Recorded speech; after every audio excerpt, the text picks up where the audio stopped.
राधे राधे। एक बार फिर स्वागत है आपका मेरे राधा की शाम चैनल पर। आज मैं आपको राधा अष्टमी की सारी जानकारी देने वाली हूँ कि राधा अष्टमी का त्यौहार किस तरीके से मनाया जाता है और यह कब है, क्या तिथि है, सब कुछ बताने वाली हूँ। हिंदू धर्म में राधा अष्टमी का विशेष महत्व है।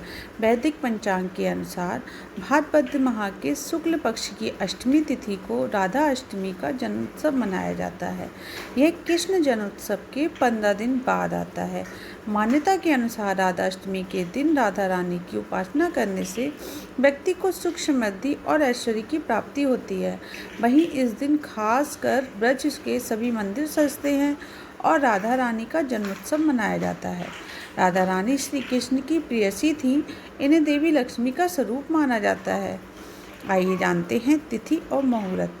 राधा अष्टमी तिथि वैदिक पंचांग के अनुसार भादो माह के शुक्ल पक्ष की अष्टमी तिथि 10 सितंबर को रात 11:12 पर आरंभ होगी।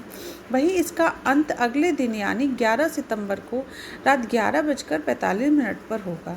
ऐसे में उदया तिथि का आधार मानते हुए राधा अष्टमी 11 सितंबर को मनाई जाएगी। राधा अष्टमी शुभ मुहूर्त। वहीं इस दिन पूजा करने का शुभ मुहूर्त 11:03 से शुरू होकर दोपहर 1:31 तक रहेगा। इस समय में आप राधा रानी की पूजा अर्चना कर सकते हैं। राधा अष्टमी पर ज्येष्ठ नक्षत्र प्रातःकाल से लेकर रात 9:22 तक रहेगा। उसके बाद से मूल नक्षत्र प्रारंभ है। उस दिन ब्रह्म मुहूर्त प्रातः 4:32 से 5:18 तक है। राधा अष्टमी के दिन कोई भी अभिजीत मुहूर्त नहीं है। 2 शुभ योग बन रहे हैं राधा अष्टमी पर। इस साल राधा अष्टमी के दिन 2 शुभ योग बन रहे हैं। राधा अष्टमी पर प्रति योग सुबह से लेकर रात 11:55 तक बन रहा है। उसके बाद से आयुष्मान योग बनेगा।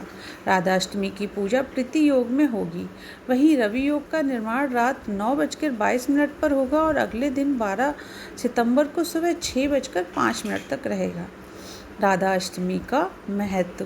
राधा अष्टमी पर श्री कृष्ण जन्माष्टमी की तरह ही व्रत रखा जाता है।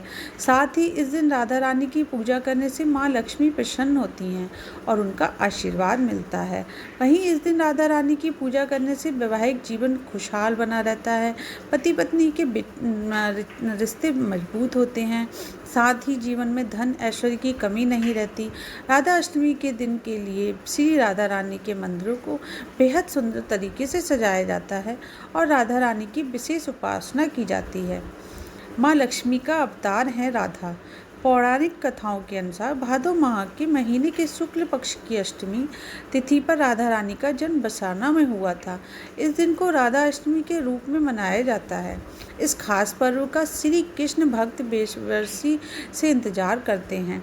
राधा अष्टमी के लिए श्री राधा रानी के मंदिर को बेहद सुंदर ढंग से सजाया जाता है और विधि विधान पूर्वक राधा जी की पूजा आराधना की जाती है।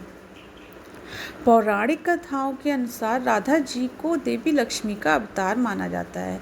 वहीं राधा जी को प्रेम का भी अवतार मानकर उन्हें प्रकृति देवी भी कहा जाता है। राधा अष्टमी के बिना है जन्माष्टमी व्रत अधूरा। मान्यता है कि राधा अष्टमी के व्रत के बिना जन्माष्टमी का व्रत अधूरा माना जाता है। इससे जुड़ी एक पौराणिक कथा के अनुसार भादो माह के शुक्ल पक्ष की अष्टमी को वृषभान की पत्नी कीर्ति ने राधा जी को जन्म दिया था। वृषभान की और उनकी पत्नी कीर्ति ने पिछले जन्म में कठोर तप किया था, जिसके प्रभाव से उनके घर में माँ लक्ष्मी देवी राधा जी के रूप में प्रकट हुई थी। इसके अलावा भगवान कृष्ण के बिना राधा जी अधूरी हैं और राधा जी के बिना श्री कृष्ण। शास्त्रों के अनुसार जो व्यक्ति श्री कृष्ण जन्माष्टमी का व्रत रखता है, अगर वह राधा अष्टमी का व्रत नहीं रखता तो व्रत के फल की प्राप्ति नहीं होती। राधा अष्टमी पूजन विधि। पानी में गंगा जल मिलाकर स्नान करें। भगवान श्री कृष्ण और राधा जी का जलाभिषेक करें। माता का पंचामृत सहित गंगा जल से अभिषेक करें और राधा जी को लाल चंदन, लाल रंग के फूल और श्रृंगार का सामान अर्पित करें। मंदिर में घी का दीपक प्रज्वलित करें। संभव हो तो व्रत रखें और व्रत का संकल्प लें। व्रत कथा का पाठ करें, राधा चालीसा का पाठ करें, पूरी श्रद्धा के साथ भगवान श्री कृष्ण और राधा जी की आरती करें, माता का खीर से भोग लगाएं और अंत में क्षमा मांगें। यह थी राधा अष्टमी की संपूर्ण जानकारी। आशा करती हूँ आप लोगों को ये जानकारी अच्छी लगी होगी।